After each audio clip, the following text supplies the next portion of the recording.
Good morning students, myself Rajkumar. आज अपन haematology का चैप्टर एथ्रोसाइट सेडिमेंशन रेट के बारे में ESR के बारे में बात करेंगे। ठीक है। इंट्रोडक्शन में सबसे पहली बात अपन को ESR होता क्या है ये देखनी है। अपन को इंट्रोडक्शन के अंदर यही चीज़ें अपन को देखनी होती है कि ESR होता क्या है। ESR होता है कि जो अपने पास में ब्लड होता है, एंटीकोगुलेंट ब्लड होता है। क्या होता है, अपने पास में ब्लड होता है, ब्लड को अपन किस में डालते हैं, इरिटेटिव ट्यूब। ठीक है। ये क्या हो जाता है, विद एंटीकोगुलेंट।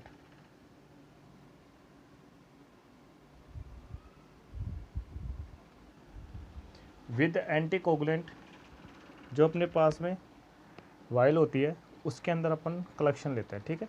और उसके अंदर अपन क्या देखते हैं, एरिथ्रोसाइट यानी कि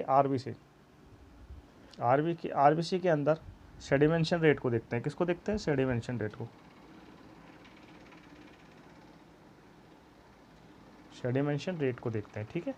यानी कि अपन आरबीसी के अंदर जो भी अपन ने ब्लड सैंपल लिया, जैसे कि ये ब्लड सैंपल लिया है, ब्लड सैंपल के अंदर किस में लिया है, एंटीकोगुलेंट में, जैसे कि इरेटिव हो सकता है। ठीक है। अपन को यही चीज़ अपन को सेडिमेंशन रेट यानी कि इसके ब्लड के अंदर कितना सेडिमेंशन है वही अपन को देखना है। ठीक है। अब अपन इसका सबसे पहले ESR का प्रिंसिपल की बात करें। किसकी बात करें, प्रिंसिपल। ठीक है। प्रिंसिपल का मतलब ये होता है कि ये अपन किस बेस पे अपन इसको स्टडी कर रहे हैं। अपन बेस कर रहे हैं कि इसका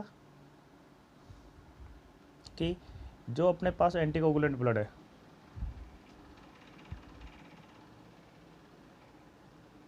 एंटीकोगुलेंट क्या है, अपने पास ब्लड है, उसमें अपन एक ट्यूब लेते हैं जिसको क्या बोलते हैं, जिसमें 2 मेथड से करते हैं अपन, वेस्टगन और विंड्रॉप ट्यूब में। ठीक है। तो अपन जो ट्यूब की हेल्प से करते हैं तो उसी के में अपन क्या देखते हैं, ESR।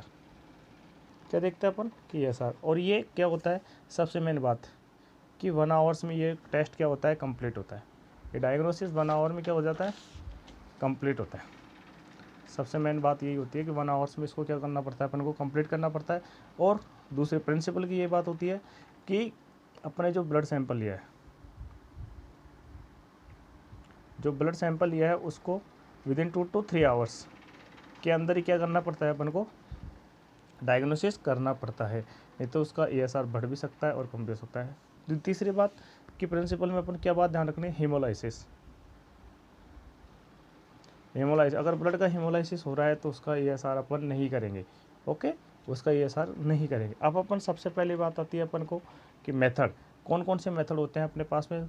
2 मेथड होते हैं, वेस्टर्गन और विंड्रॉप ट्यूब। ठीक है। वेस्टर्गन मेथड और विंड्रॉप ट्यूब मेथड। ठीक है।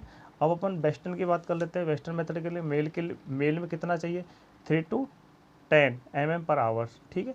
ये और फीमेल के लिए 5 to 15 mm/आवर।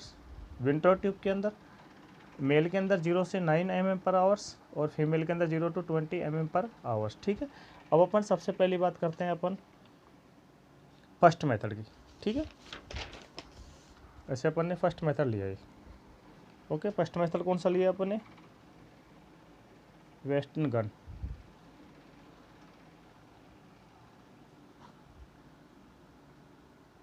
ठीक है, वेस्टर्न गन मेथड लिया। अब इसके लिए वेस्टर्न गन के लिए रिक्वायरमेंट बताइए आप। सबसे मेन काम आता है अपना रिक्वायरमेंट। ओके, रिक्वायरमेंट क्या क्या चाहिए अपन को,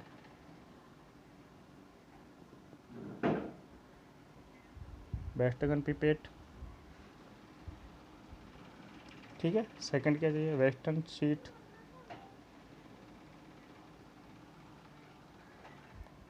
स्टैंड। ओके।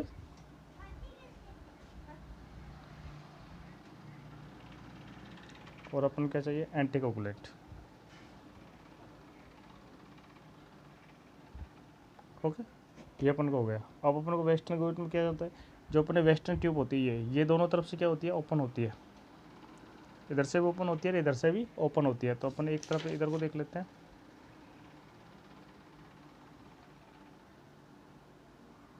ठीक है, ये इंपॉर्टेंट होती है अपने लिए। तो ये दोनों तरफ से क्या होती है। ठीक है, ये क्या है, वेस्टर्न गन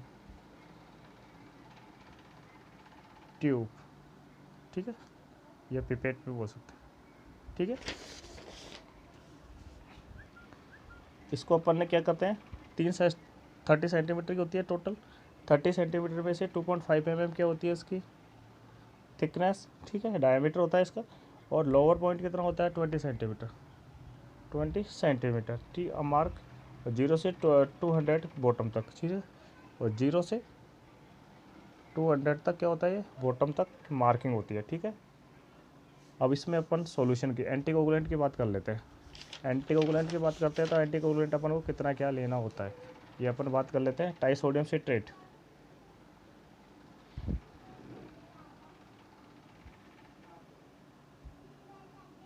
सिट्रम कितना लेना चाहिए 3.8%, कितना लेंगे ट्राइसोडियम सिट्रेट 3.8, ठीक है, trisodium citrate 3.8 and and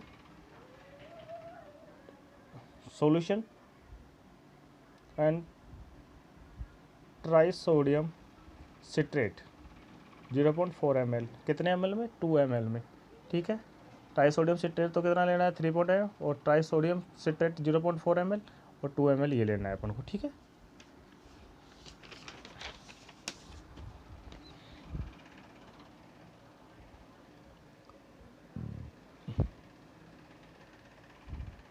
anticoagulant, ठीक है। एंटीकोगुलेंट की बात आई तो सबसे पहले अपने को पास क्या है मेथड में 3.8% ट्राइसोडियम सिट्रेट सॉल्यूशन और 0.4 ml और ट्राइसोडियम सिट्रेट, ठीक है। अब ऐड करना है अपन को 2 ml ब्लड में,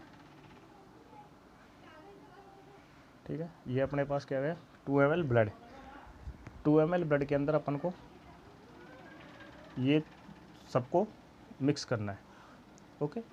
30% तो क्या लेना है जो ब्लड का 30% क्या लेना है ट्राइसोडियम सिट्रेट, 0.4 ml क्या लेना है अपन को सोडियम सिट्रेट, ठीक है।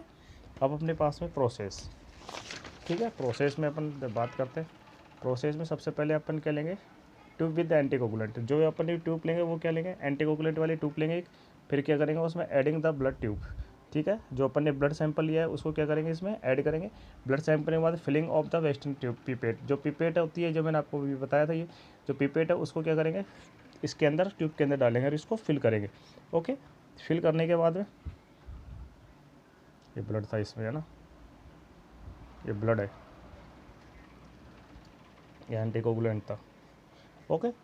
अब अपन को 0 से 14 तक अपन को 10 तक क्या करना है इसको ब्लड से फिल कर लेना है, ठीक है। ये देखो जैसे कि 10 तक यानी कि 12 तक अपन ने ब्लड से फिल कर लिया। और ये क्या है पिपेट ऑन स्टैंड यानी कि ASR स्टैंड है, ये पूरा क्या है ASR स्टैंड है, ओके। ये ASR स्टैंड है, ASR स्टैंड को क्या करें अपन ऑब्जर्व करने के बाद अब अपन को ये ट्यूब यहाँ पे रखने के बाद अपन को टाइम ड्यूरेशन कितना रखना है 1 आवर्स। 1 आवर्स के अंदर अपन को क्या करना है इसका ऑब्जर्वेशन करना है कि इसका ASR कितना आया, ठीक है। ये अपन रीडिंग में देख लेंगे, ठीक है, ASR लेवल देख लेंगे, ठीक है। और इसकी नॉर्मल रेंज की अपन बात करें तो नॉर्मल रेंज अपने पास में 3 to 10 mm पर आवर्स आती है, फीमेल में 5 to 15 mm पर आवर्स आती है, तो क्या है नॉर्मल कंडीशन है,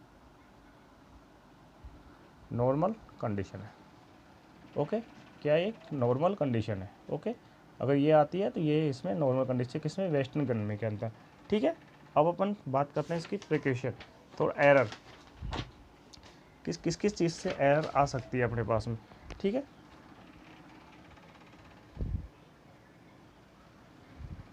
सबसे पहले बात इम्पोर्टेंट एंटीकोगुलेंट, ठीक है, क्या आ सकती है एंटीकोगुलेंट की एरर आ सकती है। फिर क्या आ सकती है अपने पास में ट्यूब को अच्छी तरह वॉश नहीं किया अपन ने, ट्यूब को वॉश और वेंट्रिकल जिसको अपन को जो स्टैंड पे रखना है तो कौन से वर्टिकल पोजीशन पे रखना है, ठीक है। ये प्रोसेस में आता है वर्टिकल पोजीशन पे रखते हैं स्टैंड पे किसको ASR पिपेट को, ओके। और अपन को कलेक्शन ब्लड सैंपल लेने के कलेक्शन के 2 to 3 आवर्स में अपन को क्या करना है इसको ब्लड कलेक्शन को 2 to 3 आवर्स में इस पर इसको मस्ट बी टेस्टेड, ठीक है, मस्ट बी टेस्टेड। ओके, ये अपने पास प्रिकॉशन रखनी है अपन को। अब सबसे बात आती है अपने ब्लड में, ब्लड की, ठीक है। अब ब्लड में सबसे पहले ब्लड के जो एलर होती है, जो इफेक्टिंग एलर होती है प्लाज्मा, सेकेंड आरबीसी और एंटीकोगुलेंट, ठीक है। प्लाज्मा होता है, प्लाज्मा के अंदर प्रोटीन सब्सटेंस होते हैं। क्या होता है? प्रोटीन सब्सटेंस होते हैं। प्रोटीन के साथ एएसआर क्या करता है? इफेक्ट करता है। अगर प्रोटीन सब्सटेंस ज़्यादा हो गए, प्रोटीन सब्सटेंस क्या हो गए यहाँ पे? ज़्यादा हो गए। अगर प्रोटीन सब्सटेंस क्या हो गए? ज़्यादा हो गए, तो एएसआर भी क्या हो जाएगा? बढ़ सकता है। इसलिए अपन को प्लाज्मा का लेवल में भी देख लेना है। आरबीसी में इरेथ्रोसाइट, इरेथ्रोसाइट ये प्लाज्मा के रेशो पे काम करता है। अगर प्लाज्मा उसमें ज़्यादा हो गई तो आरबीसी क्या हो जाएगी? लेस। अगर आरबीसी लेस हो गई तो ये एएसआर अपने आप ही कम हो जाएगा, ठीक है। अब जैसे बात एनीमिया, एनीमिया का कोई पेशेंट है, एनीमिया क्या होता है? लॉस ऑफ ब्लड, ब्लड का लॉस हुआ, आरबीसी का लॉस हुआ, तो क्या हो जाएगा? एनीमिया लॉस हो गया, ठीक है। एंटीकोगुलेंट, यानी कि एंटीकोगुलेंट के मामले में अब ये मैंने आपको बताया ही कि एंटीकोगुलेंट अगर इसमें कोई रेशियो में कमी आ जाती है, ठीक है, 38% टाई सोडियम सिट्रेट चाहिए अपन को सोल्यूशन, किसका सोल्यूशन? 2 ml ब्लड का, और 4.05 सोडियम सिट्रेट किसका चाहिए अपन को? इसका परसेंटेज चाहिए, यानी 2 ml का 0.4 ml, ठीक है। ये अपना एएसआर था। बाकी नेक्स्ट अपन स्टडी करेंगे विंट्रॉप ट्यूब मेथड के अनुसार, ठीक है। अब अपन क्यों करते हैं? जैसे कि अपने नॉर्मल कंडीशन, एक बार और देख लो, नॉर्मल कंडीशन कौन कौन सी करते हैं? अगर प्रेगनेंसी में है, किस में? अगर फीमेल प्रेगनेंसी है, ठीक है, फीमेल प्रेगनेंसी है,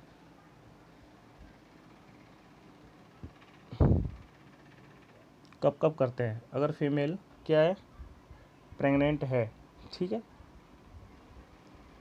और दूसरी चीज़, कोई भी अगर जैसे कि किसी को डिजीज है, ट्यूबरकुलोसिस है, लिम्फेटिक फीवर है, टॉक्सीमिया, ठीक है। जैसे इम्पोर्टेंट्स फर्स्ट चीज़ आती है अपने को, एएसआर कब कब इंक्रीज हो सकता है? क्रोनिक इन्फेक्शन,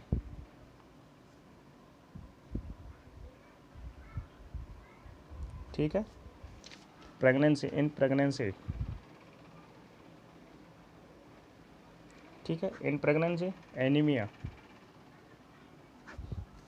ठीक है, एनीमिया में भी हो सकता है। लिम्फेटिक फीवर,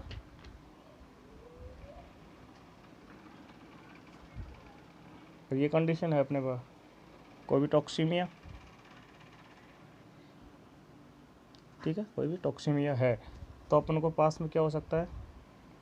ये अपन कर सकते हैं।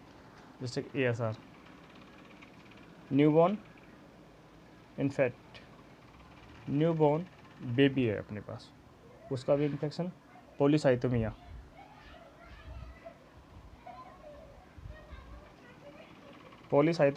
एलर्जिक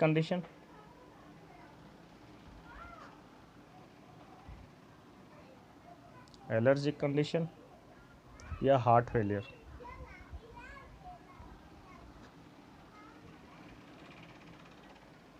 ठीक है। कौन कौन से कंडीशन में एएसआर फाउंड करते हैं अपन? न्यूबॉर्न बेबी के अंदर पॉलीसाइथोमिया, कोई भी एलर्जिक कंडीशन हो, एएसआर कौन कौन सी कंडीशन में अपन फाइंड करेंगे? फर्स्ट चीज़ न्यूबॉर्न बेबी के अंदर पॉलीसाइथोमिया, एलर्जी कंडीशन और हार्ट फेलियर, ठीक है। ये चारों के अंदर तो अपन कंपलसरी है कि एएसआर डायग्नोसिस करवाते हैं, ओके। बाकी अपन नेक्स्ट क्लास के अंदर पढ़ेंगे विंट्रॉप ट्यूब मेथड एएसआर।